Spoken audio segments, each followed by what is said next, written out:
شروع کرتی ہوں اللہ کے نام سے جو بڑا مہربان نہایت رحم کرنے والا ہے۔ اللہم صلی علی محمد وعلی آل محمد کما صلیت علی ابراہیم وعلی آل ابراہیم انک حمید مجید۔ اللہم بارک علی محمد وعلی آل محمد کما بارکت علی ابراہیم وعلی آل ابراہیم انک حمید مجید۔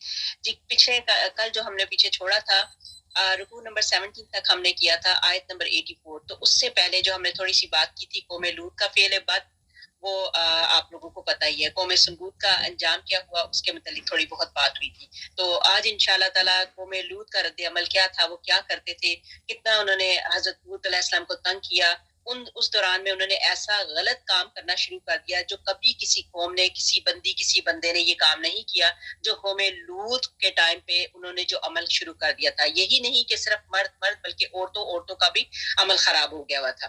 تو اسی کا یہ ڈیٹیل لے کے چلتے ہیں انشاءاللہ تعالیٰ آیت نمبر 82۔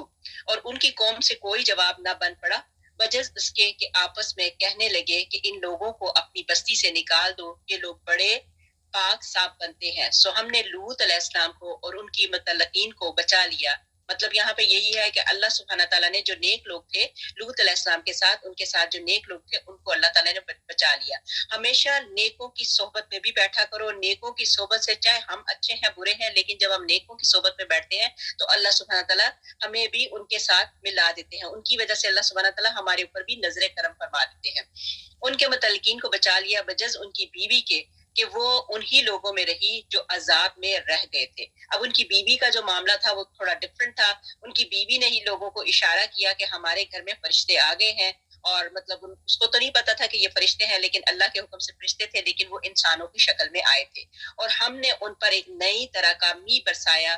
سو دیکھو تو صحیح ان مجرموں کا کیا انجام کیسا ہوا۔ اب یہی ہے کہ اللہ سبحانہ کی طرف سے ان کے اوپر کیا معاملہ ہوا، کیا اللہ تعالیٰ نے ان کے ساتھ معاملہ کیا۔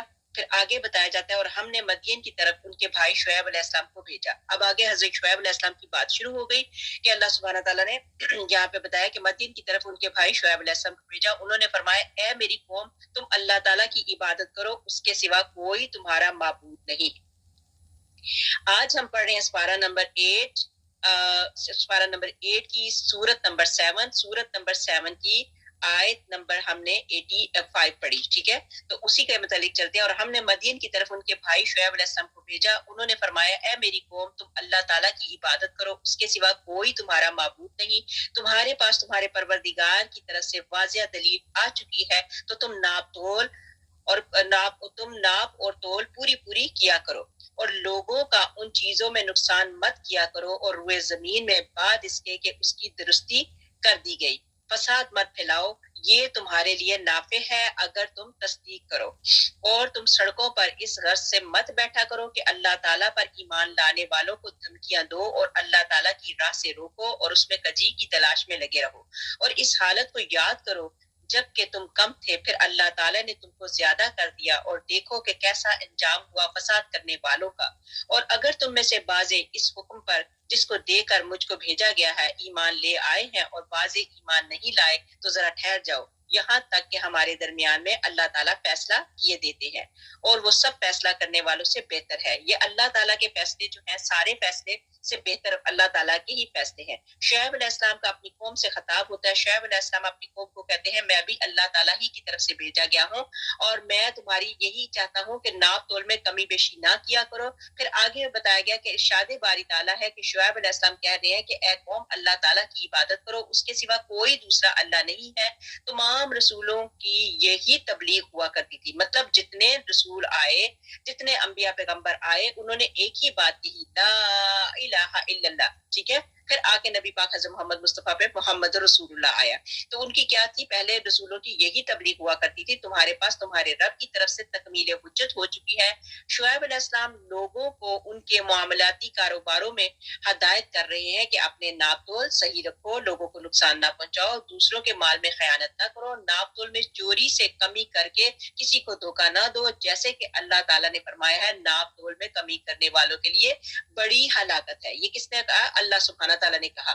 پھر یہی بتایا کہ یعنی راستوں پر ان کے جو راستے ہیں، جو راستوں پہ چلتے ہیں یہ لوگ، ان راستوں پہ مت بیٹھا کرو، لوگوں کو ڈرا دھمکا کر کچھ حاصل کر لو، اور اگر لوگ مال حوالے نہ کرے تو قتل کی دھمکی دینے لگو. یہ لٹیرے چنگی وصول کرنے کے نام سے لوٹتے تھے. انہی کے لوگوں کے متعلق کیا ہے. اور جو شعیب علیہ السلام کے پاس ہدایت حاصل کرنے کی غرض سے آتے تھے انہیں روکتے اور آنے نہ دیتے تھے. یہ راستوں میں بیٹھ کے وہ کہتے ہیں نا جیسے وصول چنگی لینی کہ اس طرح نہ کرو، اس طرح نہ کرو، تو یہ کتنا بڑا گناہ ہے. آپ نے دیکھا ہمارے بازاروں میں، اب آپ نے دیکھا کہ یہ چھوٹی سی ایک مثال دیتی ہوں. آپ دیکھیں یہاں پہ نوفل ہے، یہ مطلب کافی بازار بنے ہوئے، کافی پلازے ہیں، تو وہاں پہ انہوں نے کیا کیا انہی دنوں میں، اب رمضان کی خاص انہوں نے سیل لگائی ہوئی ہے. اور یہ ہم ہی لوگوں میں سے، مسلمانوں میں سے کیسے ہیں کہ انہوں نے کیا کر دیا کہ اپنی پرائسوں کو بڑھا دیا کیونکہ رمضان آ رہا ہے. کتنی بری بات ہے. استغفر اللہ. آپ نے وہ بھی دیکھا ہوگا جب وہ پاکستان میں جب زلزلے وغیرہ آئے تو ان دنوں میں کیا کیا ان لوگوں نے، کفن مہنگے کر دیے. اللہ کی مطلب اللہ تعالیٰ ہم سب کو نیکی کی ہدایت دے. یہ ہم کیا کر رہے ہیں؟ ہم بھی تو یہی کام کر رہے ہیں. وہ اس ٹائم پہ ان کے اوپر کیسے کیسے بڑے بڑے عذاب آئے، جنہوں نے ناپ تول میں کمی کی، جنہوں نے مطلب وہ ڈفرنٹ غلط کام کیے، گناہ کیے. حضرت لوط علیہ السلام کی قوم، حضرت نوح علیہ السلام کی قوم، حضرت ابراہیم علیہ السلام، حضرت موسیٰ علیہ السلام، حضرت عیسیٰ علیہ السلام، میرے آقا کریم صلی اللہ علیہ وسلم. اب یہ ہم آقا کریم صلی اللہ علیہ وسلم کے امتی ہیں تو اب ہمارا کیا حال ہو گیا. اب حضرت شعیب علیہ السلام یہی بتا رہے ہیں کہ ناپ تول میں کمیاں نہ کرو.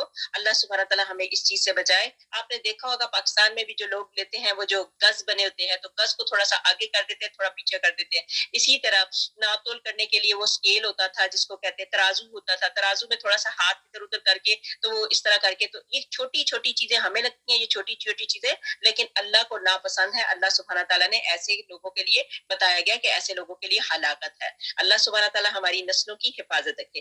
آگے ہمارے پاس اب سپارہ نمبر 9 شروع ہوا، سورت نمبر 7 ہے، سورت الاعراف. ابھی ہماری وہی چل رہی ہے اور آیت نمبر انشاءاللہ اللہ کے حکم سے 88 ہے. شروع کرتی ہوں اللہ کے نام سے جو بڑا مہربان نہایت رحم کرنے والا ہے. رب اشرح لی صدری ویسر لی امری واحلل عقدۃ من لسانی یفقہوا قولی. ان کی قوم کے متکبر سرداروں نے کہا کہ اے شعیب علیہ السلام، ہم آپ کو اور آپ کے ہمراہ ایمان والے ہیں ان کو اپنی بستی سے نکال دیں گے، یا یہ ہو کہ تم ہمارے مذہب میں پھر جاؤ. اب یہاں پہ انہوں نے کیا کی ڈیمانڈ کی، ان لوگوں نے کیا کی جو متکبر، وہ جو مغرور سردار تھے، تو انہوں نے کہا یا تو آپ یہاں سے نکل جائیں تو یا پھر آپ ہمارے جیسے ہو جائیں، ہمارے مذہب کو مطلب ہمارے مذہب کی طرف پھر جائیں. شعیب علیہ السلام نے جواب دیا کہ کیا ہم تمہارے مذہب میں آ جائیں گے؟ گو ہم اس کو مکروہ ہی سمجھتے ہوں، ہم تو اللہ تعالیٰ پر بڑی جھوٹی تہمت لگانے والے ہو جائیں گے اگر ہم تمہارے مذہب میں آ جائیں گے. تو بعد اس کے کہ اللہ تعالیٰ نے ہم کو اس سے نجات دی ہو اور ہم سے ممکن نہیں کہ تمہارے مذہب میں پھر جائیں، پھر آ جائے، ہم سے ممکن نہیں کہ تمہارے مذہب میں پھر آ جائے. لیکن ہاں یہ کہ اللہ تعالیٰ ہی نے جو ہمارا مالک ہے مقدر کیا ہو، ہمارے رب کا علم ہر چیز کو محیط ہے، ہم اللہ ہی پر بھروسہ رکھتے ہیں. اے ہمارے پروردگار، ہمارے اور ہماری قوم کے درمیان فیصلہ کر دیجئے حق کے موافق، اور آپ سب سے اچھا فیصلہ کرنے والے ہیں. یہاں پہ اب حضرت شعیب علیہ السلام نے دعا کی کہ اللہ سبحانہ تعالیٰ ہمارا اور ان دونوں کا آپس میں جو مسئلہ ہے تو یہ ہمارا فیصلہ کر دیجیے حق کے ساتھ. بے شک اللہ سبحانہ تعالیٰ حق کے ساتھ فیصلہ کرنے والے ہیں.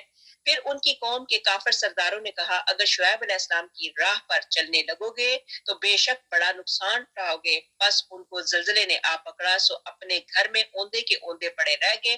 جنہوں نے شعیب علیہ السلام کی تکذیب کی تھی ان کی یہ حالت ہوگی جیسے ان گھروں میں کبھی بسے ہی نہ تھے. جنہوں نے شعیب علیہ السلام کی تکذیب کی تھی وہی خسارے میں پڑ گئے. ظاہری بات ہے جو نبیوں کو اس طرح کریں گے تو ان کا تو یہی حال ہونا ہے. حضرت شعیب علیہ السلام نے اپنی قوم کو ناپ تول میں ایمانداری کے متعلق بتایا مگر انہوں نے نصیحت پر عمل نہیں کیا. یہ قوم تجارت پیشہ تھی، دھوکہ دینا ان کے لیے ضروری تھا. ایک عرصے تک شعیب علیہ السلام نے انہیں نصیحت کی مگر وہ نہ مانے. پھر عذاب نے آ لیا ان کو اور پھر زلزلہ آ گیا اور وہ کیا ہوا، قوم ساری کی ساری جو ہے تباہ ہو گئی، برباد ہو گئی. آگے ہمارے پاس آ گئی آیت نمبر 93. اس وقت شعیب علیہ السلام ان سے منہ موڑ کر چلے اور فرمانے لگے اے میری قوم، میں نے تم کو اپنے پروردگار کے احکام پہنچا دیے تھے اور میں نے تمہاری خیر خواہی کی، پھر میں ان کافر لوگوں پر کیوں رنج کروں؟ اور ہم نے کسی بستی میں کوئی نبی نہیں بھیجا کہ وہاں کے رہنے والوں کو ہم نے محتاجی اور بیماری میں نہ پکڑا ہوا ہو کہ وہ ڈھیلے پڑ جائیں. مطلب اللہ تعالیٰ کی طرف سے جب بھی کوئی بات آتی، کبھی ان کو اللہ تعالیٰ پیار سے سمجھاتے، کبھی ان کے اوپر عذاب ڈال کے بتاتے کہ یہ کر لو وہ کر لو، کبھی ان کو ڈھیل چھوڑ دیتے، کبھی ان کو مطلب تھوڑی سختی کر دیتے. تو یہ ان کے ساتھ بھی ایسا ہی معاملہ ہوا. اللہ تعالیٰ نے مطلب ان کے ساتھ ڈھیل بھی کی اور پھر سختی بھی کی. پھر ہم نے اس بدحالی کی جگہ خوشحالی بدل دی. پھر اللہ سبحانہ تعالیٰ نے جو بدحالی دی تھی پھر اس کو خوشحالی میں بدل دیا، یہاں تک کہ ان کو خوب ترقی ہوئی اور کہنے لگے ہمارے آباء و اجداد کو بھی تنگی اور راحت پیش آئی تھی تو ہم نے ان کو دفتن پکڑ لیا اور ان کو خبر بھی نہ تھی.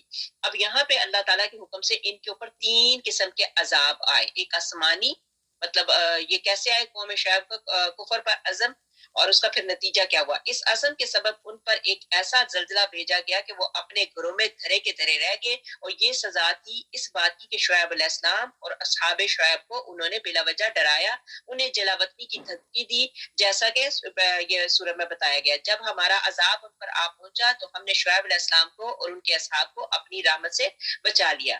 پھر ان دونوں آیتوں میں مناسبت یہ ہے کہ ان کافروں نے جب یہ والی آیت ہے اور ایک سورۃ ہود کی آیت ہے، یہ تقریباً آپس میں ملتی جلتی ہیں. پھر آگے بتایا گیا کہ جب انہوں نے نبی کو جھٹلایا تو ابر سے ان پر عذاب نازل ہوا. ایک تو دیکھیں نا، ابر سے آسمان سے ایک عذاب نازل آیا. اس کی وجہ یہ تھی کہ انہوں نے مطالبہ کیا تھا کہ ایسا ہے تو ہم پر آسمان کا ایک ٹکڑا گرا دو. اب ان کے اپنے منہ سے یہ بات نکلی، اسی لیے کہتے ہیں کہ 24 گھنٹوں میں اچھے لفظ منہ سے نکالو، کوئی برا لفظ بھی نہ نکالو. لیکن انہوں نے تو ڈیمانڈ کی تھی، مطالبہ کیا تھا کہ ایسا ہے تو ہم پر آسمان کا ایک ٹکڑا گرا دو. چنانچہ بتایا گیا کہ انہیں آسمانی عذاب آ پہنچا اور ان پر 3 عذاب جمع ہو گئے. ایک تو آسمانی عذاب کے ابر سے آگ کی چنگاریاں اور شعلے گرنے لگے، استغفر اللہ استغفر اللہ.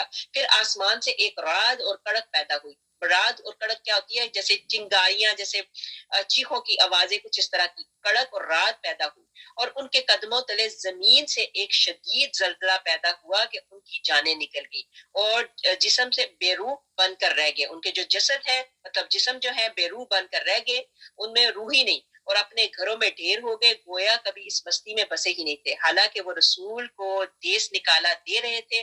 اب وہ مقابلہ انہی کے لفظ کو اللہ پاک دہراتا ہے، مطلب ان کی چال انہی کے اوپر اللہ تعالیٰ نے واپس دے ماری. اور پھر جن لوگوں نے شعیب علیہ السلام کو جھٹلایا تھا وہی خسارے میں تھے، مطلب وہی ان کا ہی نقصان ہوا جنہوں نے ان کو جھٹلایا تھا.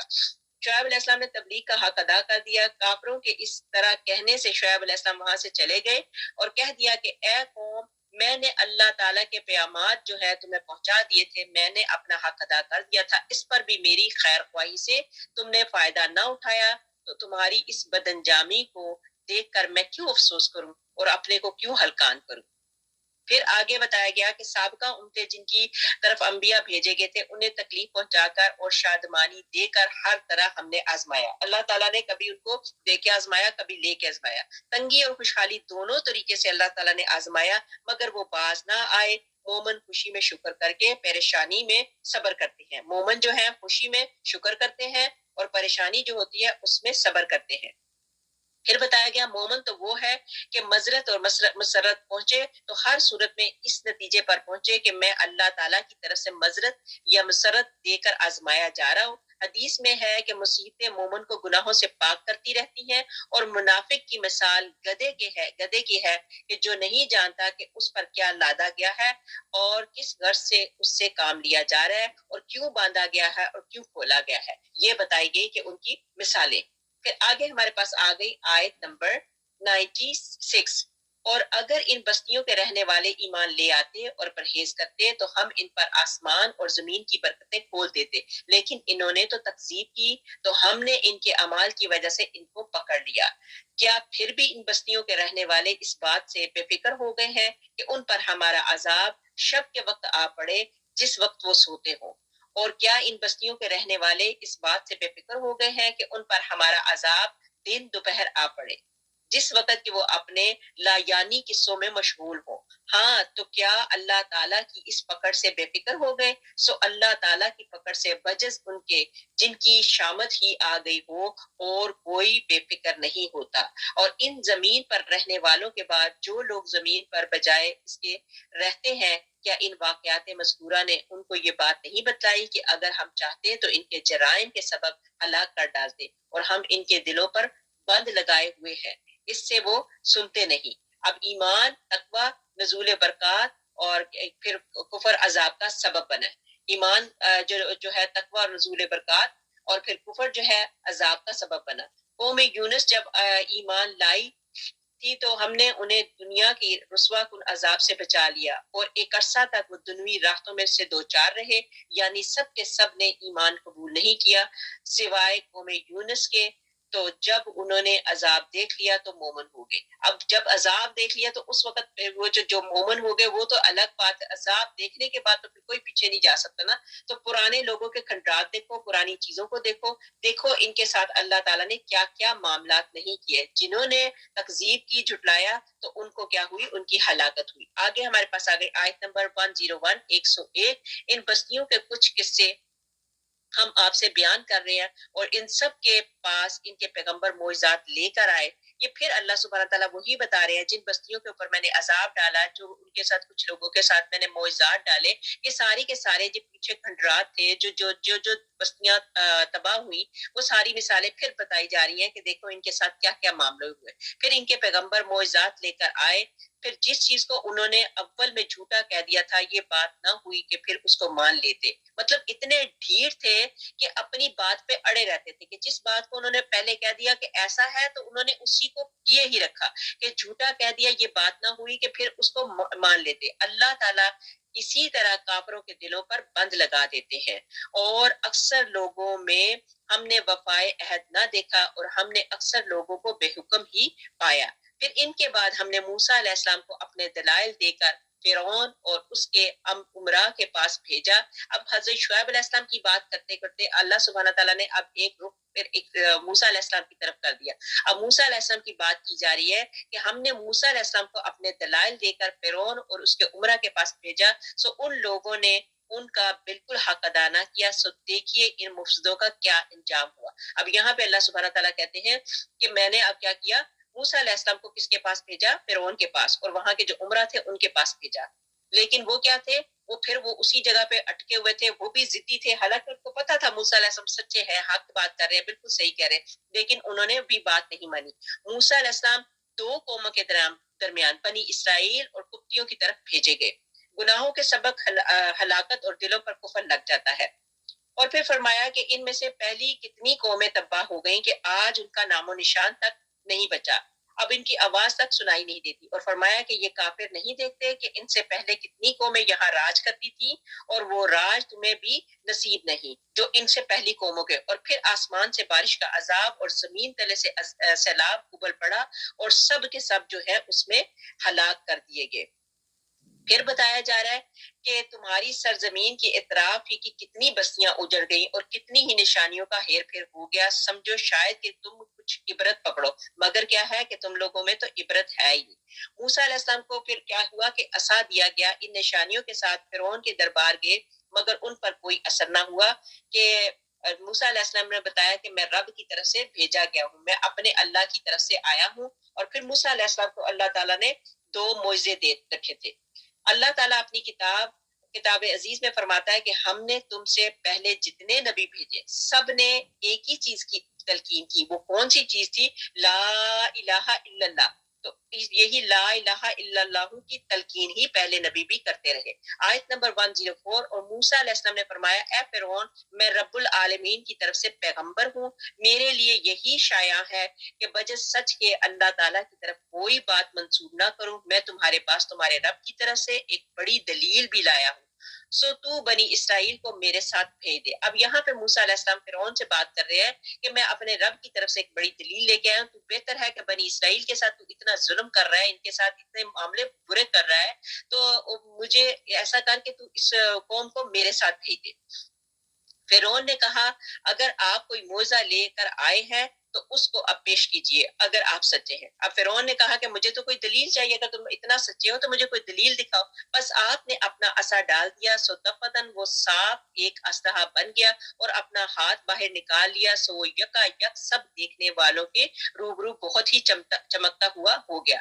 اللہ تعالیٰ کی طرف سے اللہ سبحانہ تعالیٰ نے حضرت موسیٰ علیہ السلام کو دو معجزے دیے. ایک تو ان کو لاٹھی دی، عصا جس کو چھڑی کہتے ہیں، وہ تھی. اس کے اللہ تعالیٰ نے اس کو مطلب ایک معجزہ بنا دیا. اس لاٹھی کے ساتھ کیا معاملہ ہوا آگے بتاتے ہیں. اور اسی طرح حضرت موسیٰ علیہ السلام نے جب اپنا کیا کہتے ہیں ہاتھ اپنے بغل میں انڈر آرم ڈالا تو جب وہ نکالا تو وہ اتنا اس ہاتھ کے اندر اتنا نور آ گیا کہ سب نے وہ ساری چیز دیکھی. موسیٰ علیہ السلام کا فرعون کے پاس آنا، پھر ان کا مناظرہ ہونا، موسیٰ علیہ السلام اور فرعون کا مناظرہ. موسیٰ علیہ السلام اور فرعون کا مناظرہ یہ ہوا کہ فرعون کے دربار میں اس کے قوم کپتیوں کے سامنے آیات بینات کا اظہار ہوتا ہے اور دلائل و حجت پیش کیے جاتے ہیں کہ موسیٰ علیہ السلام نے فرعون سے کہا کہ میں اللہ تعالیٰ کی طرف سے رسول ہوں، اس نے بھیجا ہے جو ہر شے کا خالق ہے اور مالک ہے، مجھ پر لازم ہے کہ حق بات کی پیش کروں. تو پھر انہوں نے اپنی حق بات پیش کی. موسیٰ علیہ السلام کے ہاتھ پر قدرت الہی کا ظہور ہوا. موسیٰ علیہ السلام نے اپنا ہاتھ سامنے ڈال دیا تو اللہ تعالیٰ کی قدرت سے وہ ایک پھر کیا ہوا اپنا عصا سامنے ڈال دیا تو اللہ تعالیٰ کی قدرت سے وہ ایک اژدہا بن گیا اور اپنا منہ پھاڑ کر فرعون کی طرف لپکا. فرعون تخت سے کود پڑا اور موسیٰ علیہ السلام سے چلا کر کہنے لگا موسیٰ اسے روک لو. اب یہاں پہ کیا ہوا آیت نمبر 109 میں قوم فرعون میں جو سردار لوگ تھے انہوں نے کہا کہ واقعی یہ شخص بڑا ماہر جادوگر ہے، یہ چاہتا ہے کہ تم کو تمہاری سرزمین سے باہر کر دے، سو تم لوگ کیا مشورہ دیتے ہو. اب جب انہوں نے کیا کیا موسیٰ اسے روک لو، آپ نے روک لیا اور پھر وہ کیا پھر عصا بن گیا. یہ ان کی جو لاٹھی تھی اللہ کے حکم سے اللہ تعالیٰ نے کہا کہ اس لاٹھی کو سامنے ڈالو تو وہ لاٹھی جو تھی وہ ایک اژدہا بن گیا، مطلب سانپ بن گیا بہت بڑا سانپ. صدی کہتے ہیں کہ جب اس نے منہ پھاڑا تو اس کا نیچے کا جبڑا زمین پر اور اوپر کا محل کی دیوار پہ تھا. اللہ اکبر. جب وہ فرعون کی طرف بڑھا تو وہ کانپ اٹھا، کود کر بھاگنے لگا اور چیخ اٹھا کہ اے موسیٰ اس کو پکڑ لو، میں تم پر ایمان لاتا ہوں اور بنی اسرائیل کو تمہارے ساتھ کر دوں گا. موسیٰ علیہ السلام نے اس کو پکڑ لیا اور وہ عصا بن گیا. موسیٰ علیہ السلام جب فرعون کے پاس آئے تھے تو فرعون نے کہا کہ میں بتاؤں تم کون ہو. موسیٰ علیہ السلام نے کہا اچھا بتاؤ. اس نے کہا تم وہی ہو کہ ہمارے ہی پاس بڑے اور پلے، ہمیں نے تمہیں پالا ہے. موسیٰ علیہ السلام نے اس کا جواب دے دیا تو فرعون نے حکم دیا کہ اس کو پکڑ لو. موسیٰ علیہ السلام نے یہ سن کر فوراً عصا پھینک دیا اور ایک بڑا سارا اژدہا بن کر لہرانے لگا اور لوگوں پر حملہ کرنے لگا. لوگوں میں بھگدڑ مچ گئی. اس ہنگامے میں 25,000 آدمی مر گئے. لوگ کچل کر مرنے لگے تو فرعون اپنے محل میں بھاگ گیا. یہ ایک اور حدیث تھی، لیکن اس حدیث میں یہ جو ابھی میں نے حدیث بتائی ہے اس میں غرابت ہے. وہ پہلی والی حدیث مطلب وہ بہتر ہے، لیکن یہ دوسری والی حدیث ہے اس میں غرابت ہے. موسیٰ علیہ السلام کے معجزات نے فرعونیوں کو فکر مند کر دیا. اب یہ فکر میں پریشانی میں پڑ گئے کہ یہ تو کیا بات ہے، ان کے پاس تو کوئی بہت بڑا جادو ہے. پھر یہ بڑے سردار جو ہیں فرعون کے ساتھ آپس میں مشورے کرنے لگے. آگے دیکھتے ہیں آیت نمبر 111 میں کیا ہوا. انہوں نے کہا آپ ان کو اور ان کے بھائی کو مہلت دیجیے اور شہروں میں چپڑاسیوں کو بھیج دیجیے کہ وہ سب ماہر جادوگروں کو آپ کے پاس لا کر حاضر کر دے. اب انہوں نے جب آپس میں مشورہ کیا تو مشورے میں انہوں نے کہا کہ ان کے جادو یہ جادو کر رہے ہیں تو ہم ایسے کرتے ہیں. ان دنوں میں بڑے جادوؤں کا وہ زمانہ تھا. انہوں نے اپنے لوگوں کو بھیج کے اپنے مطلب چپڑاسیوں کو بھیجا اور ماہر جادوگروں کو اکٹھا کیا کہ سارے کے سارے ماہر جادوگر اکٹھے. وہ جادوگر فرعون کے پاس حاضر ہونے ہوئے کہنے لگے کہ اگر ہم غالب آئے تو ہم کو کوئی بڑا فیصلہ ملے گا. فرعون نے کہا کہ ہاں تم مقرب لوگوں میں داخل ہو جاؤ گے. اب وہاں پہ انہوں نے کیا کیا کہ جادوگروں کو اکٹھا کیا. جادوگر ماہر جادوگر بہت بڑی تعداد میں اکٹھے ہو گئے. اب جادوگروں نے فرعون سے کہا کہ تم ہمارے ساتھ پہلے معاملہ تو طے کرو کہ اگر فرض کرو کہ ہم جیت جاتے ہیں، ہماری فتح ہو جاتی ہے تو تم ہمیں کیا دو گے. پہلے ہمارے ساتھ تو ڈیل کرو، تم ہمیں کیا دو گے. تو اب فرعون کیا جواب دیتا ہے کہ تم مقرب لوگوں میں داخل ہو جاؤ گے. کہ مطلب یہ ہے کہ کوئی بڑا بادشاہ ہو، بادشاہ کے پاس قریبی کسی کو مقرب کر دیا جائے، یہ تو بہت بڑی مطلب بات ہوتی ہے. تو لوگ تو اپنی وہ کیا کہتے ہیں ٹائم ڈھونڈتے ہیں کہ کسی طریقے سے بادشاہ کے ساتھ ہماری بات ہو جائے، ملاقات ہو جائے. لیکن یہاں پہ فرعون نے ان کے ساتھ یہ ڈیل کی کہ تم میرے مقرب لوگوں میں داخل ہو جاؤ گے. اگلی آیت میں کہتے ہیں ان ساحروں نے عرض کیا کہ اے موسیٰ خواہ آپ ڈالیے یا ہم ہی ڈالیں. اب جب جادوگر اور موسیٰ علیہ السلام کو سامنے اکٹھا کیا گیا اور ان کی ڈیٹ فکس کی گئی تو پھر ان دونوں کو جب اکٹھا کیا گیا تو اب وہ جو جادوگر تھے تو جادوگروں نے حضرت موسیٰ علیہ السلام کو بڑی عزت کے ساتھ کہا کہ آپ پہل شروع کریں گے کہ پہلے ہم کریں. تو موسیٰ علیہ السلام نے کہا، اب اگلی آیت میں کہتے ہیں موسیٰ علیہ السلام آیت نمبر 160 میں موسیٰ علیہ السلام نے فرمایا کہ تم ہی ڈالو. بس جب انہوں نے ڈالا تو لوگوں کی نظر بندی کر دی اور ان پر ہیبت غالب آ گئی اور ایک طرح کا بڑا جادو دکھلایا. اب یہ کیا ہوا، جادوگروں نے کہا کہ ہمیں مطلب ہم پہلے جادو دکھائیں کہ آپ دکھائیں گے. تو موسیٰ علیہ السلام نے کہا نہیں، پہلے آپ ہی کر لیں. اب یہاں پہ موسیٰ علیہ السلام کے مقابلے میں ماہر جادوگر کی خدمات، اس کے خلاف موسیٰ علیہ السلام نے عہد ہاں اب کیا ہوا کہ پہلے ان دونوں کی آپس میں ڈیل کی گئی، موسیٰ علیہ فرعون کی اور جو تھے جادوگر، ان کی آپس میں ڈیل۔ موسیٰ علیہ السلام نے کہا کہ ہم ایسا کرتے ہیں کہ تم اپنی بڑی عید والا جو دن ہے اس دن آپ سارے لوگوں کو اکٹھا کرو۔ لہٰذا فرعون نے کیا کیا کہ سارے اپنے لوگوں کو اکٹھا کیا، جادوگروں کو اکٹھا کیا، ساری دنیا دیکھ رہی تھی، اس ساری دنیا کے سامنے اب جادوگروں نے کہا کہ آپ پہلے شروع کریں گے کہ ہم شروع کریں؟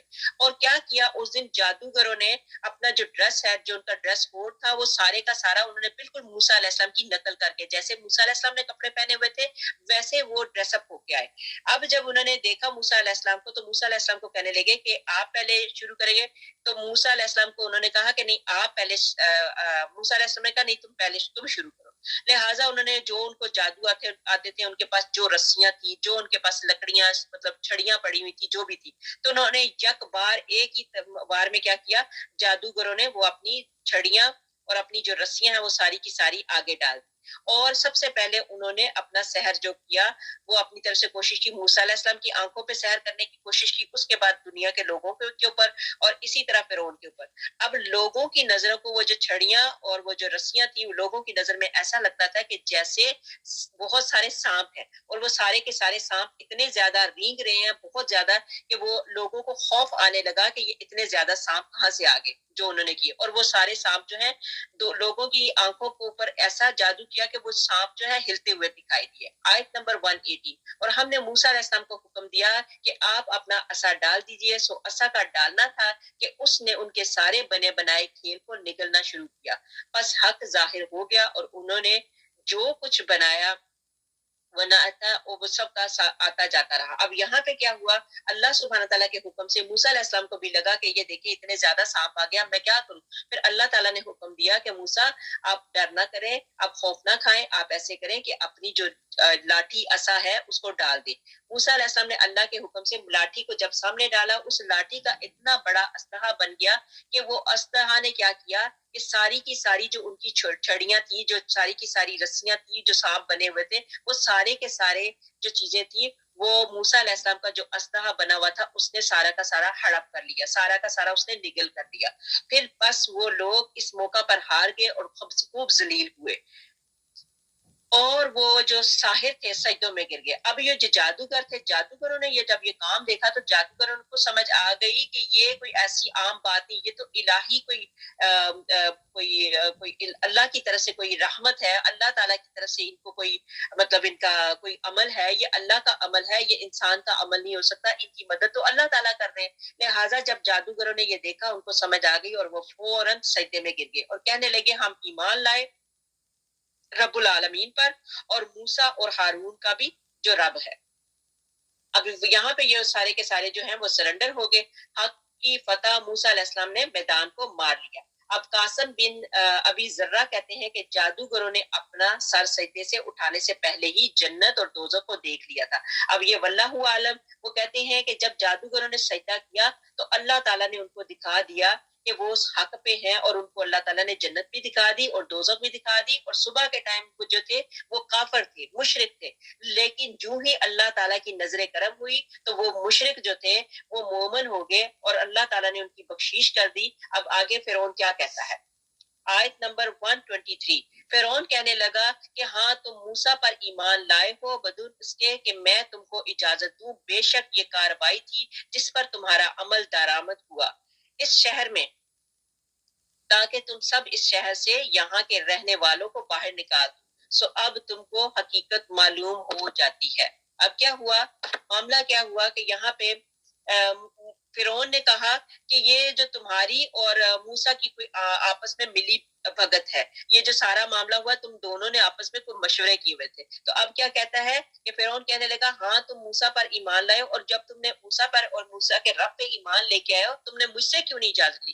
میری اجازت کے بغیر یہ تم کام کر رہے ہو جس پر تمہارا عمل درآمد ہوا اس شہر میں، تاکہ تم سب اس شہر سے یہاں کے رہنے والوں کو باہر نکال دو، سو اب تم کو حقیقت معلوم ہو جاتی ہے، میں تمہارے ایک طرف کے ہاتھ اور دوسری طرف کے پاؤں کاٹوں گا، پھر تم سب کو سولی پر ٹانگ دوں گا۔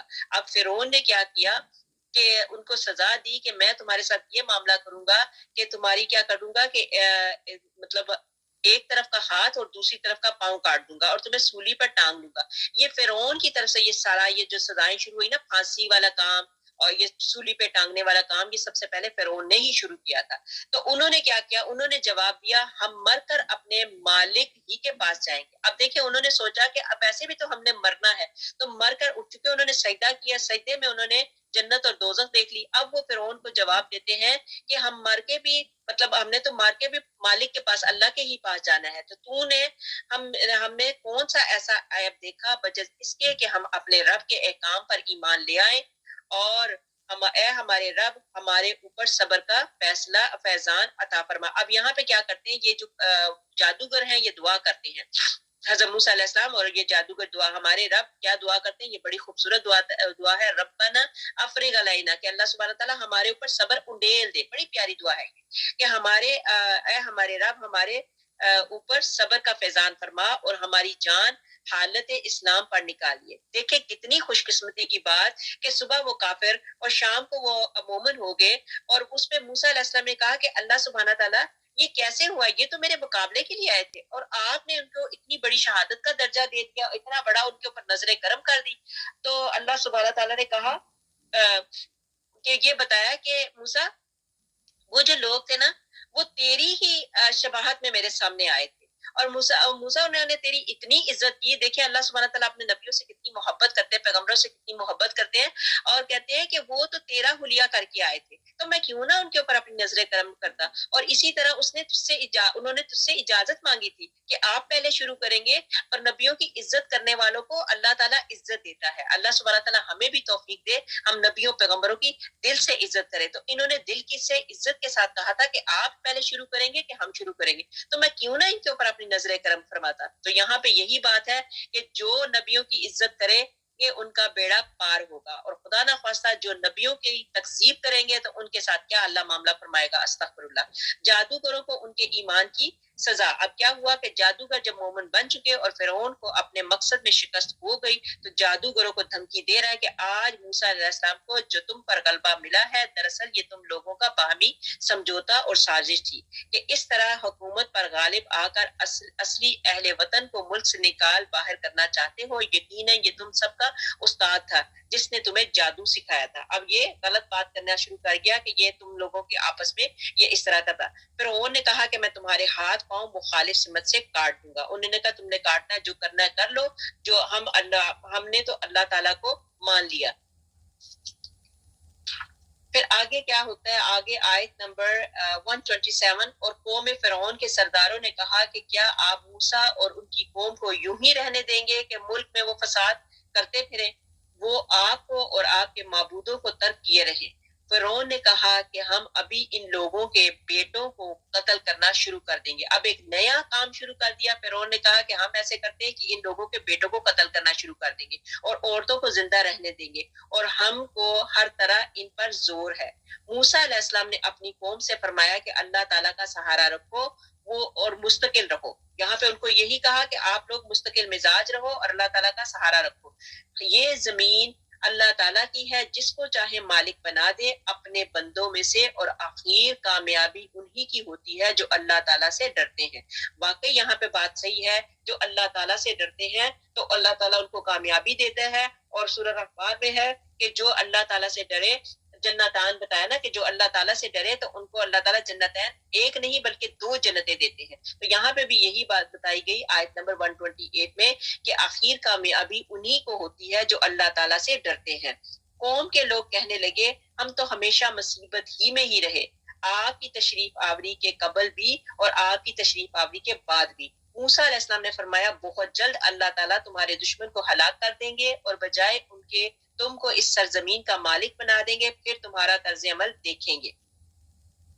موسیٰ علیہ السلام نے مایوسی نہیں کی بلکہ کہا کہ میرا رب ہے وہی مدد کرے گا. انہوں نے یہی کہا نا میرا اللہ ہے نا تو وہی میری مدد کرے گا. تو لہٰذا موسیٰ علیہ السلام نے مایوسی نہیں کی. اسی لیے آپ کو بھی بتایا جاتا ہے, ہمیں اس چیز پہ ذہن میں ہمیشہ رکھنا چاہیے, اگر خدا نہ خواستہ کوئی ایسا معاملہ آتا ہے تو مایوس نہیں ہونا, بلکہ اللہ کی مدد کا انتظار کرنا ہے. اللہ تعالیٰ اپنے بندوں کی مدد کرتے ہیں. پھر اس کے بعد یہ ہوا کہ درباریوں کے فرعون کو ملامت. اب بہرحال اپنے رب سے راضی ہونا چاہیے, اس میں برکت, جب اللہ تعالیٰ سے راضی ہو جاؤ تو اس میں برکت ہی برکت ہے. اب آگے ہمارے پاس آ گئی آیت نمبر 130, اور ہم نے فرعون والوں کو مبتلا کیا قحط سالی میں اور پھلوں کی کم پیداواری میں تاکہ وہ سمجھ جائیں. اب اللہ تعالیٰ کی طرف سے قحط سالی آئی, یہ ان کا پھر ایک اور نیا ٹیسٹ آ گیا. جب ان پر خوشحالی آ جاتی تو کہتے کہ یہ تو ہمارے لیے ہونا ہی چاہیے تھا, اور اگر ان کو کوئی بدحالی پیش آتی تو موسیٰ علیہ السلام اور ان کے ساتھیوں کی نحوست بتلاتے. اب جب ان کے اوپر خوشحالی ہوتی تو یہ کہتے کہ اللہ یہ تو ہمارے ساتھ معاملہ ہونا ہی تھا, ہم اس کے حقدار تھے.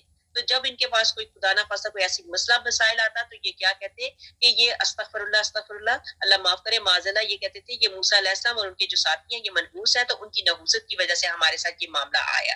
پھر آگے بتایا جاتا ہے یاد رکھو کہ ان کی نحوست اللہ تعالیٰ کے علم میں ہے, لیکن اکثر لوگ نہیں جانتے تھے. اور یوں کہتے کیسی ہے عجیب بات ہمارے سامنے لاؤ کہ اس کے ذریعے سے ہم پر جادو چلاؤ, جب بھی ہم تمہاری بات ہرگز نہ مانیں گے. پھر ہم نے ان پر طوفان بھیجا اور ٹڈیاں اور گھن کا کیڑا اور مینڈک اور خون, کہ یہ سب کھلے کھلے معجزے تھے. پھر اللہ تعالیٰ کی طرف سے ان کے اوپر طوفان کا وہ عذاب آیا, پھر ٹڈیوں کا, پھر گھن کا, مطلب مینڈک, جوئیں, خون وغیرہ, یہ سارے کے سارے اللہ تعالیٰ کی طرف سے یہ ان پہ آئے. وہ تکبر کرتے رہے, اور وہ لوگ کچھ تھے ہی جرائم پیشہ, یہ لوگ تھے ہی کچھ جرائم پیشہ. اور جب ان پر کوئی عذاب واقعہ ہوتا تو یوں کہتے کہ اے موسیٰ ہمارے لیے اپنے رب سے اس بات کی دعا کر دیجئے, اس کا اس نے آپ سے عہد کر رکھا ہے. اگر آپ اس عذاب کو ہم سے ہٹا دیں تو ہم ضرور آپ کے کہنے سے ایمان لے آئیں گے, اور ہم بنی اسرائیل کو بھی رہا کر کے آپ کے ہمراہ کر دیں گے. پھر جب ان سے اس عذاب کو ایک خاص وقت تک اس تک ان کو پہنچنا تھا ہٹا دیتے تو وہ فوراً ہی عہد شکنی کرنے لگتے. یہ بار بار کیا کرتے تھے کہ پہلے کہتے تھے کہ ہم اس طرح, پھر اس کے بعد ان کے اوپر جب کوئی عذاب آتا تو پھر موسیٰ علیہ السلام کے پاس جاتے اور خود بھی دعائیں کرتے, اور بلکہ موسیٰ علیہ السلام سے کرواتے کہ موسیٰ علیہ السلام آپ اپنے رب سے دعا کریں کہ یہ جو ہمارے اوپر عذاب آ گئے ہیں, یہ مینڈک ہیں, یہ جوئیں ہیں, یہ سارے جو مسئلے مسائل ہو گئے, طوفان, ٹڈیاں وغیرہ, تو یہ آپ دعا کریں تاکہ یہ ہماری یہ چیزیں, ان چیزوں سے ہماری نجات مل جائے. پھر اللہ سبحانہ تعالیٰ کی طرف سے کیا ہوا کہ جب مینڈک آ جاتے تھے تو یہ کھانا وانا کھاتے ہوتے تھے, تو کھانے کے درمیان میں ان کے کھانوں کے اندر اڑ کے جاتے تھے. پھر جوئیاں ان کے سروں میں بھری پڑ گئی تھی, بلکہ باڈی کے اوپر جوئیاں پڑ جاتی تھی. پھر جب پانی پینے لگتے تھے تو پانی کی جگہ پہ سارا خون ہوتا تھا. تو یہ ان کے اوپر مختلف قسم کے اللہ تعالیٰ کی طرف سے عذاب آئے. نبی اکرم صلی اللہ علیہ وسلم کے یہ پھر انہوں نے یہ ٹڈیوں کا جو بتایا, جو ٹڈیاں حلال ہے, ٹڈی حلال ہے, پھر وہ گو جو حلال ہے, تو اس کے متعلق بتایا کہ نبی اکرم صلی اللہ علیہ وسلم کے نہ کھانے کا سبب یہ تھا, نبی پاک صلی اللہ علیہ وسلم یہ کیوں نہیں کھاتے تھے چیزیں تو حلال, لیکن نبی پاک صلی اللہ علیہ وسلم کو وہ مطلب اس نبی اکرم صلی اللہ علیہ وسلم کے نہ کھانے کا سبب یہ ہے کہ آپ کی طبیعت کو بھاتا نہیں تھا, جیسے جانور کو کہ آپ کو اس کا کھانا پسند نہیں تھا لیکن دوسروں کو اجازت دے رکھی تھی. ابن عباس رضی اللہ تعالیٰ عنہ فرماتے ہیں, ان سے روایت ہے کہ نبی اکرم صلی اللہ علیہ وسلم ٹڈی اور گو اور گردے نہیں کھاتے تھے, مگر یہ کہ اس کو حرام نہیں کہا. ٹڈی سے اس لیے اجتناب تھا کہ وہ اللہ تعالیٰ کا ایک عذاب ہے, جس طرف ٹڈی دل گزر جاتا تھا کھیت کے کھیت برباد ہو جاتے. گردے اور مثانوں سے اس لیے اجتناب تھا کہ یہ پیشاب سے قریب کے اجزاء ہے, اور گو اس لیے کہ غالباً یہ کوئی مسخ شدہ امت ہے. پھر آگے بتایا گیا آیت نمبر 136, پھر ہم نے ان سے بدلہ لیا, یعنی ان کو دریا میں غرق کر دیا, اس سبب سے کہ وہ ہماری آیتوں کو جھٹلاتے تھے اور ان سے بالکل ہی بے توجہی کرتے تھے. اب یہاں پہ وہ جو راستہ بنا اللہ تعالیٰ نے دریا کو پھاڑ کے موسیٰ علیہ السلام اور موسیٰ علیہ السلام کی قوم کے لیے راستہ نکالا, اس کی طرف اشارہ ہو رہا ہے. اور ہم نے ان لوگوں کو جو کہ بالکل کمزور شمار کیے جاتے تھے اس سرزمین کی مشرق اور مغرب کا مالک بنا دیا, جس میں ہم نے برکت رکھی ہے, اور آپ کے رب کا نیک وعدہ بنی اسرائیل کے حق میں ان کے صبر کی وجہ سے پورا ہو گیا۔ یہاں پہ وہی بات بتائی گئی، ان لوگوں نے صبر کیا تو اللہ تعالیٰ نے ان کا وعدہ پورا کیا، اور ہم نے فرعون کے اور اس کی قوم کے ساختہ پرداختہ کارخانوں کو اور جو کچھ وہ اونچی اونچی عمارتیں بنواتے تھے سب کو درم برنگ کر دیا، اور ہم نے بنی اسرائیل کو دریا سے پار اتار دیا۔ بس ان لوگوں کو ایک قوم پر گزر ہوا جو اپنے چند بتوں کو لگے بیٹھے ہی کہنے لگے، اے موسیٰ ہمارے لیے بھی ایک معبود ایسا ہی مقرر کر دیجئے جیسا ان کے یہ معبود ہے۔ آپ نے فرمایا کہ واقعی تم لوگوں میں بڑی جہالت ہے، یہ لوگ جس کام میں لگے ہیں یہ تباہ کیا جائے گا، اور ان کا یہ کام محض بے بنیاد ہے۔ اب جو ہی اللہ سبحانہ تعالیٰ نے پانی میں سے راستہ نکالا، فرعون موسیٰ علیہ السلام اپنی قوم کو لے کے پانی سے نکل گئے، تو پھر جب آگے جاتے ہیں تو وہاں پہ انہوں نے دیکھا، ان کی قوم نے دیکھا کہ کچھ لوگ ہیں جو بتوں کی پوجا کر رہے ہیں، اپنے مطلب انہوں نے اپنے گاڈ بنائے ہوئے ان کی پوجا کر رہے ہیں، ان کے آگے پیچھے ہو رہے ہیں۔ تو انہوں نے کہا کہ ہمیں بھی ایسا ہی کچھ ایسا معبود چاہیے جو ہمیں دکھے، جس کے آگے بیٹھ کے ہم عبادت کریں۔ تو موسیٰ علیہ السلام کو ان کی یہ بات پسند نہ آئی۔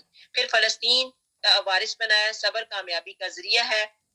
یہ سارے جو عذاب آئے، ابن عباس رضی اللہ تعالیٰ عنہ سے مروی ہے، جب جادوگر ایمان لائے اور فرعون مغلوب اور ناکام واپس ہوا تو پھر بھی سرکشی اور کفر سے باز نہ آیا، تو پے در پے اس پر نشانیوں کا ظہور ہوا، قحط سے سابقہ پڑا، بارش کا طوفان آیا، پھر جرات کا عذاب، پھر جوں اور کیڑوں کا، پھر مینڈک، پھر خون، یہ مسلسل نشانیاں ظاہر ہوئی۔ طوفان آیا، ساری زمین بو دیا، جس میں موسیٰ علیہ السلام کے لیے راستہ بنا دیا، اور اس میں وہ اتر پڑے اور اس کو پار کر گئے۔ بنی اسرائیل بھی ان کے ساتھ تھے، پھر فرعون اور اس کا لشکر بھی ان کی تقلید میں ان کے پیچھے اترا۔ جب وہ بیچ دریا میں گئے تو پانی مل گیا، اور وہ جو تھی قوم ساری کی ساری ڈوب گئی۔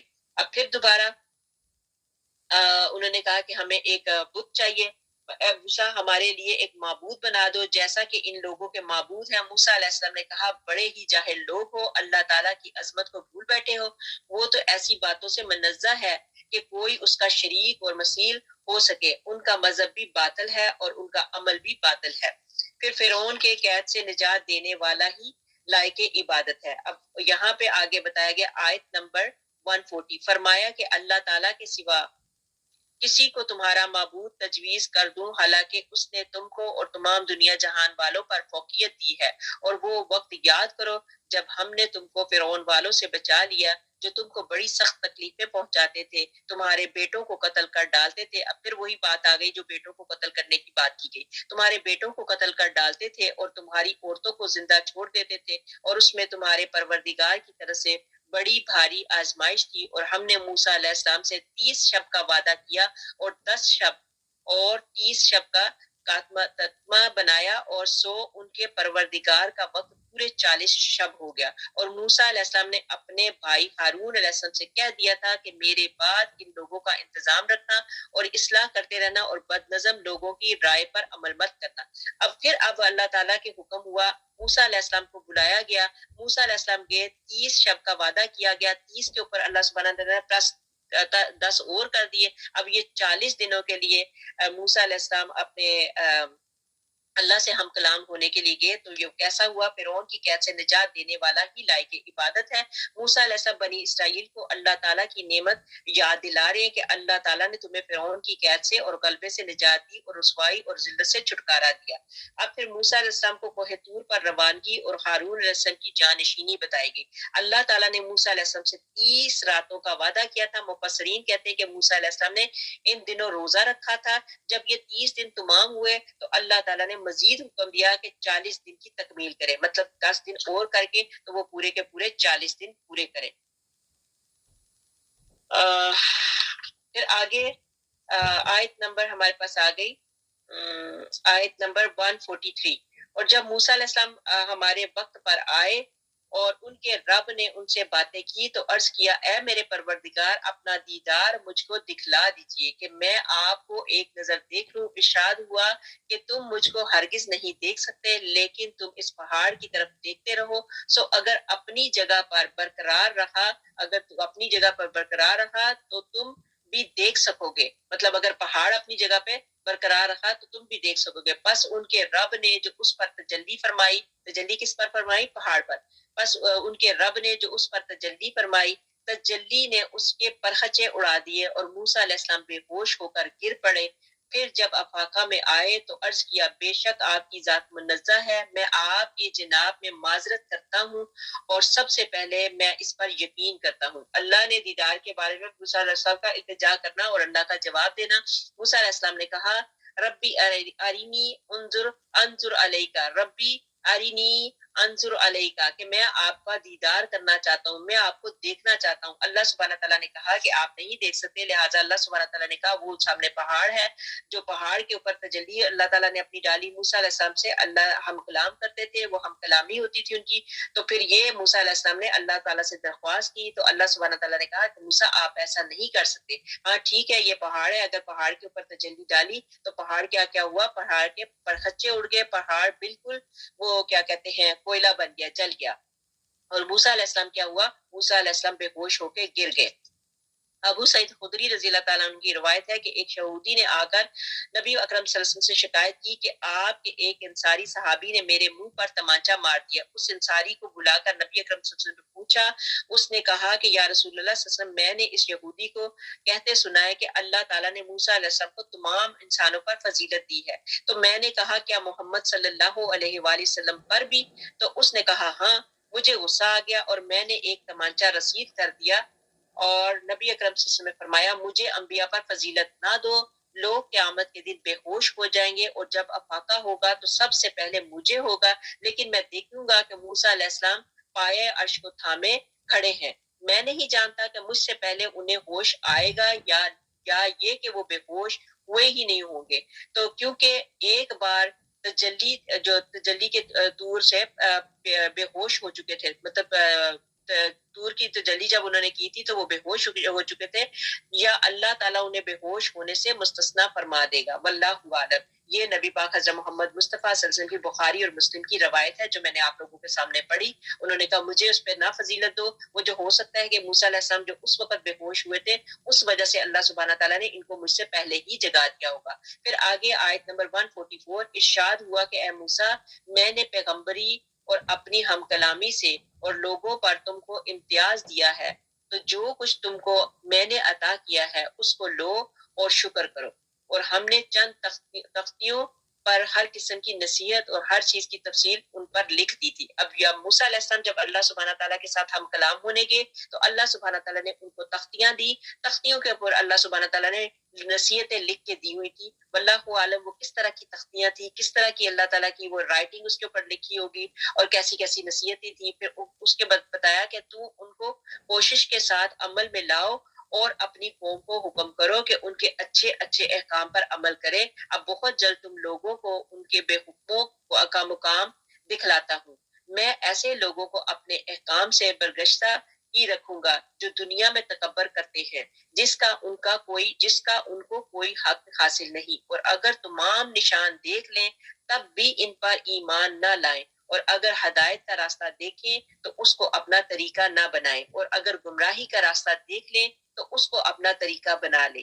یہ اس سبب سے ہے کہ انہوں نے ہماری آیتوں کو جھوٹا بتلایا اور ان سے غافل رہے، اور یہ لوگ جنہوں نے ہماری آیتوں کو اور قیامت کے پیش آنے کو جھٹلایا ان کے سب کام غارت گئے، اور ان کو وہی سزا دی جائے گی جو کچھ یہ کرتے تھے۔ یہ آیت نمبر 147 آپ کے سامنے پڑھی، اس کی تشریح کچھ اس طرح ہے کہ جب حضرت موسیٰ علیہ السلام پر تجلی ہوئی تو آپ کی نظر ایسی تیز ہو گئی کہ 10 کوس کی مسافت سے تاریک رات میں جو کسی چٹان پر ایک چونٹی چلتی تھی اس کو بھی دیکھ سکتے تھے۔ مطلب اللہ تعالیٰ کی ایسی تجلی تھی کہ اس وقت تو بے ہوش ہو گئے، لیکن اس کے بعد اللہ سبحانہ تعالیٰ نے ان کی بصارت جو ہے اتنی زیادہ تیز کر دی کہ 10 کوس دور چونٹی چلتی ہوئی اس کو بھی دیکھ سکتے تھے۔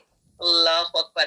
پھر پیچھے لوگوں نے کیا کیا، موسیٰ علیہ السلام جب اللہ سبحانہ تعالیٰ سے ملاقات کے لیے گئے، یہی تختیاں لینے کے لیے گئے جہاں پہ انہوں نے 30 دن گزارے، پھر 10 دن اور گزارے، تو پیچھے کیا ہوا، ان لوگوں نے کیا کیا، وہ سامری جادوگر کی وجہ سے کیا کیا، انہوں نے وہ جہاں پہ جبرائیل علیہ السلام گھوڑا لے کے آئے تھے، گھوڑے کے پاؤں کے نیچے کی جو مٹی تھی، سامری جادوگر نے ان کو تلقین کی، وہ وہاں سے جو ساری جولری زیور وغیرہ لے کے آئے تھے، اس زیور سے انہوں نے بچڑا بنایا، بچڑا بنا کے تو بچڑے کے اندر وہ مٹی ڈال دی، اور مٹی کے اندر وہ جو بچڑے کا جو منہ ہے اس کے آگے کچھ ایسی چین وغیرہ لگی ہوئی تھی کہ پیچھے سے جب وہ ہوا چلتی تھی تو اس کے اندر سے آوازیں آتی تھی، تو انہوں نے اس کو بچڑے کو وہ جو بنایا ہوا تھا زیور کا، تو انہوں نے اس کو پوجا کرنا شروع کر دی۔ اب آیت نمبر 148 میں بتایا جاتا ہے، اور موسیٰ علیہ السلام کی قوم نے ان کے بعد اپنے زیوروں کو ایک بچڑا ٹھہرا لیا، مطلب زیوروں کو سارا گل گلا کے تو ایک بچڑا بنا لیا، بچڑا ٹھہرا لیا جو کہ ایک قالب تھا جس میں ایسے ایک آواز تھی۔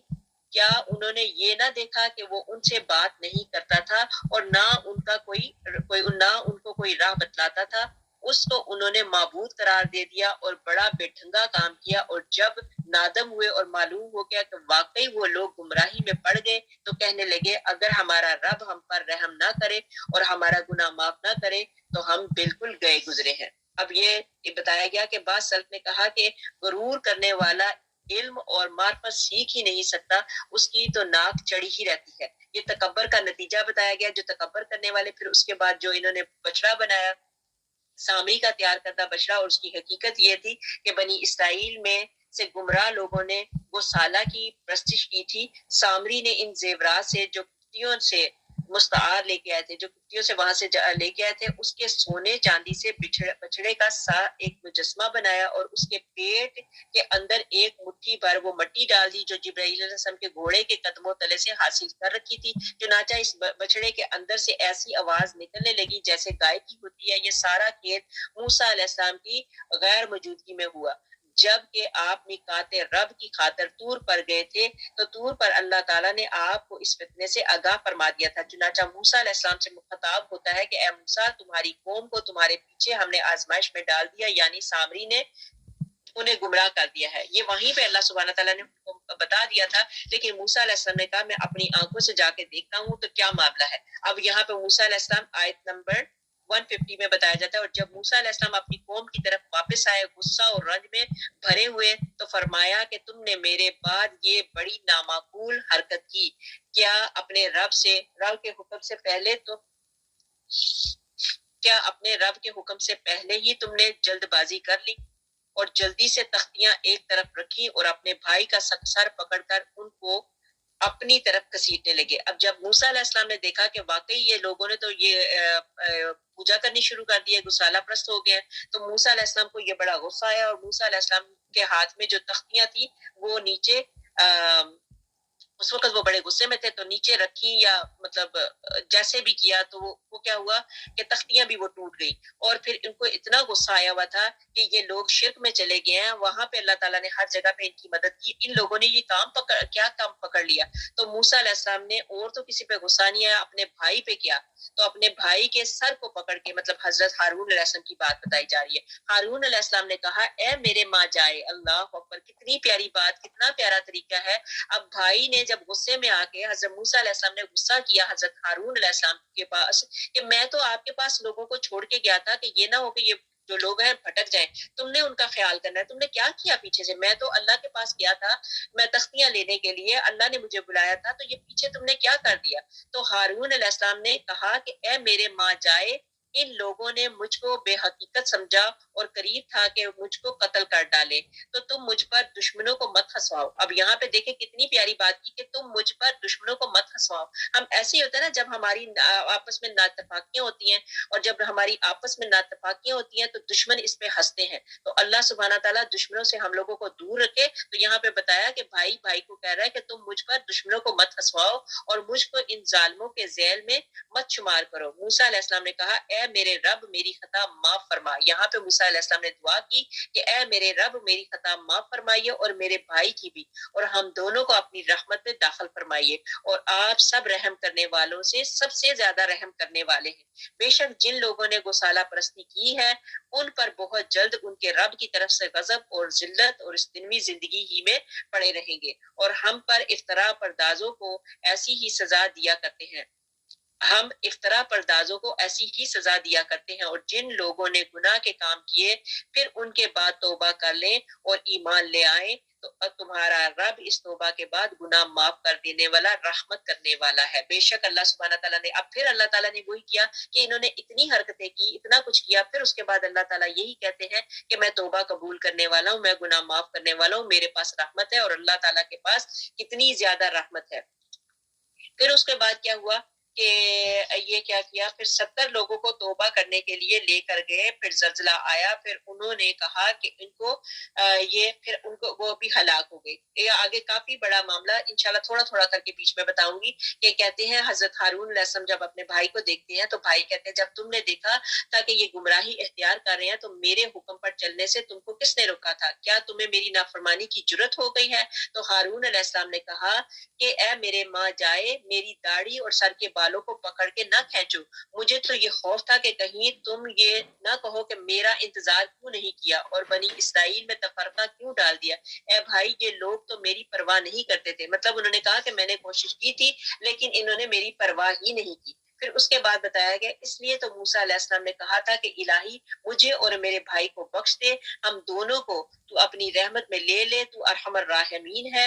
رسول اللہ صلی اللہ علیہ وسلم فرماتے ہیں کہ اللہ تعالیٰ موسیٰ علیہ السلام پر رحم کرے، دیکھنے والے کی بات الگ اور سننے والے کی الگ ہوتی ہے۔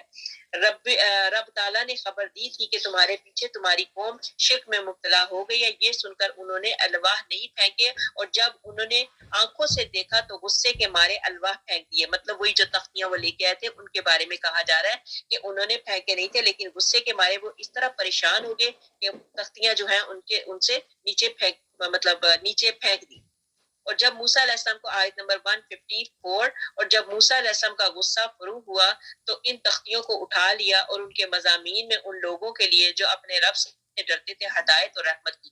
اب پھر انہوں نے جب ان کا غصہ تھوڑا ٹھنڈا ہو گیا پھر انہوں نے وہ کیسے بتائی۔ موسیٰ علیہ السلام تورات اور امت محمدیہ، اللہ پاک فرماتا ہے کہ جب موسیٰ علیہ السلام کا غصہ تھم گیا تو انہوں نے تختیاں اٹھا لی جو شدت غضب کے سبب پھینک دی تھی، یہ حرکت بت پرستی پر غیرت اور غصے کی وجہ سے تھی۔ ارشاد ہے کہ اس کے اندر ہدایت اور رحمت تھی ان لوگوں کے لیے جو اپنے اللہ سے ڈرتے ہیں۔ اکثر مفسرین کہتے ہیں کہ جب انہیں پھینک دیا تو وہ ٹوٹ گئی تھی، پھر انہیں جمع کر لیا، اور اسی بنا پر بعض سلف نے کہا ہے کہ ان ٹوٹی ہوئی تختیوں میں ہدایت اور رحمت کے احکام درج تھے، لیکن تفصیل سے متعلق احکام ضائع ہوئے۔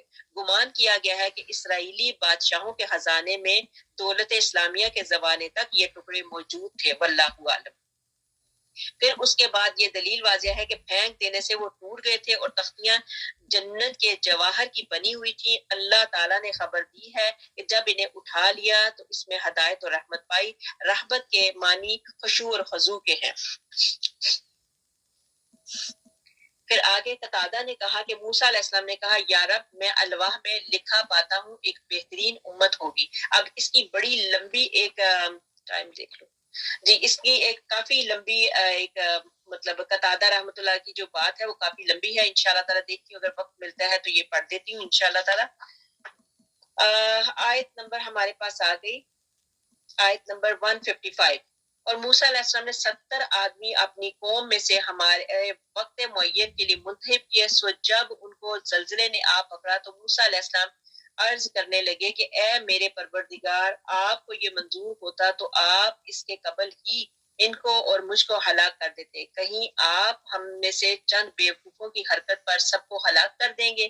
یہ واقعہ محض آپ کی طرف سے ایک امتحان ہے، ایسے امتحانات سے جس کو آپ چاہیں گمراہی میں ڈال دیں اور جس کو آپ چاہیں ہدایت پر قائم رکھیں۔ آپ کی تو ہمارے خبرگیراں ہیں، ہم پر مغفرت اور رحمت فرمائیے، اور آپ سب معافی دینے والوں سے زیادہ ہیں، اور ہم لوگوں کے نام دنیا میں بھی نیک خالی لکھ دیجئے اور آخرت میں بھی، اور ہم آپ کی طرف رجوع کرتے ہیں۔ اللہم آمین۔ اللہ سبحانہ تعالیٰ یہ دعا ہم سب کے حق میں بھی قبول و منظور فرمائے۔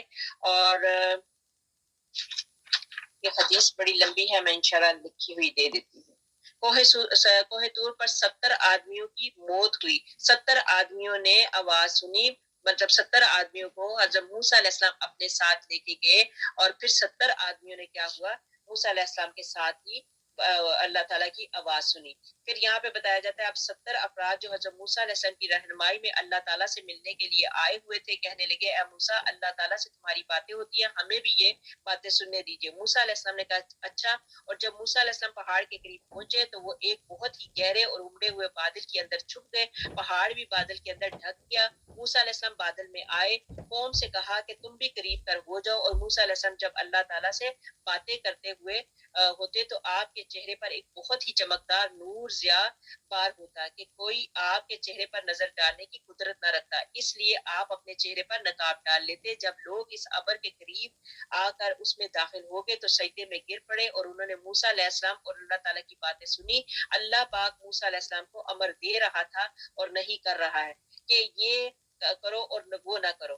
اس سے جب فارغ ہو گئے تو ابر ہٹ گیا اور موسیٰ علیہ السلام ان لوگوں کی طرف متوجہ ہوئے تو موسیٰ علیہ السلام سے کہنے لگے کہ ہم تو اس وقت تم پر ایمان لائیں گے کہ تم ہمیں اعلانیہ رب دکھاؤ. اب انہوں نے ایک اور نئی ڈیمانڈ کر لی کہ تم ہمیں ایسا کرو کہ ہم اللہ تعالیٰ کو اپنی آنکھوں سے دیکھنا چاہتے ہیں. پھر اللہ تعالیٰ نے فرمایا آیت نمبر 156 میں اللہ تعالیٰ نے فرمایا میں اپنا عذاب تو اسی پر واقع کرتا ہوں جس پر چاہتا ہوں اور میری رحمت تمام اشیاء کو محیط ہو رہی ہے. تو وہ رحمت ان لوگوں کے نام تو ضرور لکھوں گا جو اللہ تعالیٰ سے ڈرتے ہیں اور زکوٰۃ دیتے ہیں اور جو کہ ہماری آیتوں پر ایمان لاتے ہیں. اب رحمت الہی کی وسعتیں وہ بتایا گیا کہ اللہ تعالیٰ کے پاس 99 درجے کی رحمت ہے اور ایک درجے کی رحمت جو اللہ تعالیٰ نے پوری دنیا آسمان زمین میں بانٹ ڈالی ہے.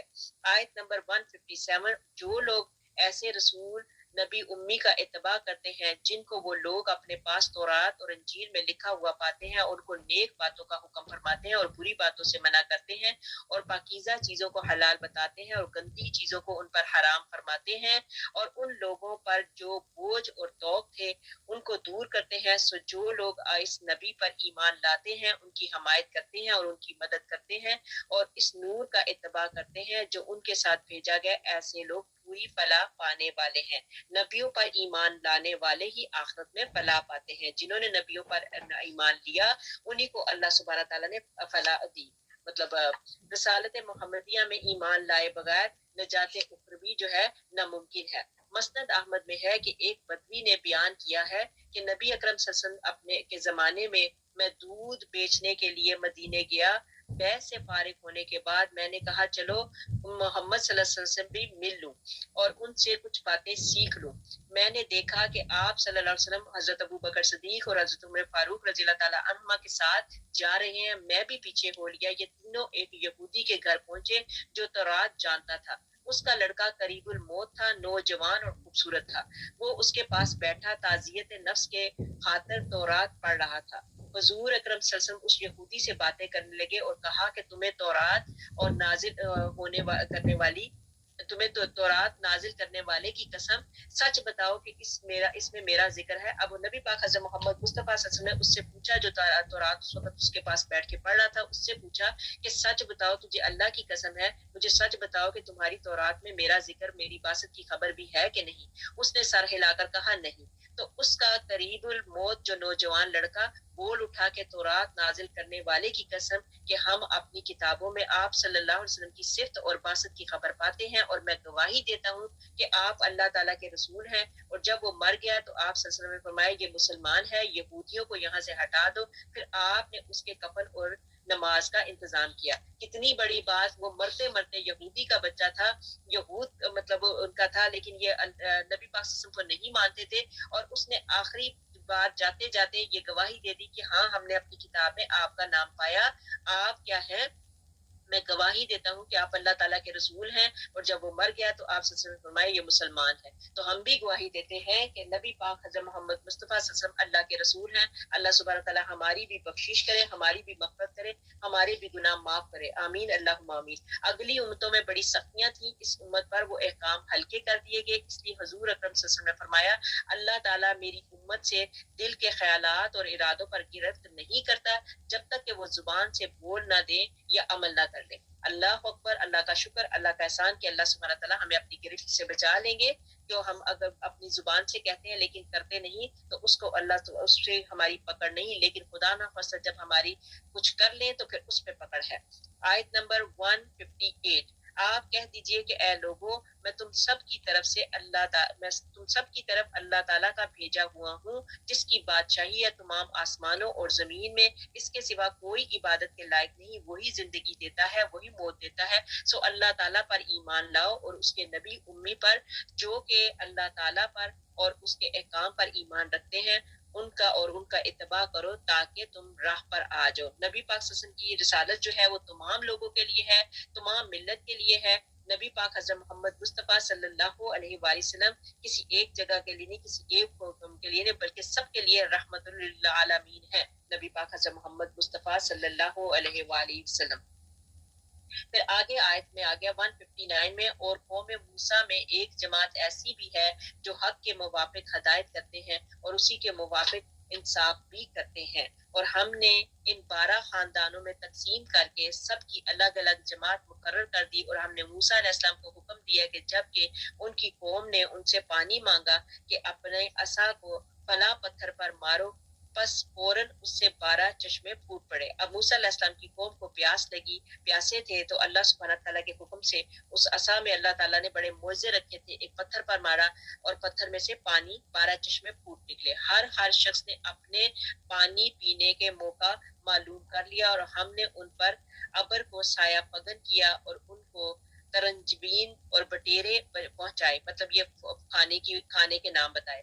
کھاؤ نفیس چیزوں سے جو کہ ہم نے تم کو دی ہیں، اور انہوں نے ہمارا کوئی نقصان نہیں کیا لیکن اپنا ہی نقصان کرتے تھے، اور جب ان کو حکم دیا گیا کہ تم لوگ اس آبادی میں جا کر رہو اور کھاؤ اور اس سے جس جگہ تم رغبت کرو، اور زبان سے یہ کہتے جانا کہ توبہ ہے، اور جھکے جھکے دروازے میں داخل ہونا۔ اب یہاں پہ حکم ہوا ہے کہ توبہ کرتے ہوئے اور اپنے سجدے کرتے ہوئے دروازے میں داخل ہونا، ہم تمہاری خطائیں معاف کر دیں گے، جو لوگ نیک کام کریں گے ان کو مزید برآں اور دیں گے۔ سو بدل ڈالا ان ظالموں نے ایک اور کلمہ جو خلاف تھا اس کلمے کے جس کی ان سے فرمائش کی گئی تھی، اس پر ہم نے ان پر ایک آفت سماوی بھیجی، اس وجہ سے کہ وہ حکم کو ضائع کرتے تھے، اور آپ ان لوگوں سے اس بستی والوں کا جو کہ دریائے شور کے قریب آباد تھے اس وقت کا حال پوچھئے، جب کہ وہ ہفتے کے بارے میں حد سے نکل رہے تھے، جب کہ ان کے ہفتے کے روز تو ان کی مچھلیاں ظاہر ہو کر ان کے سامنے آتی تھی،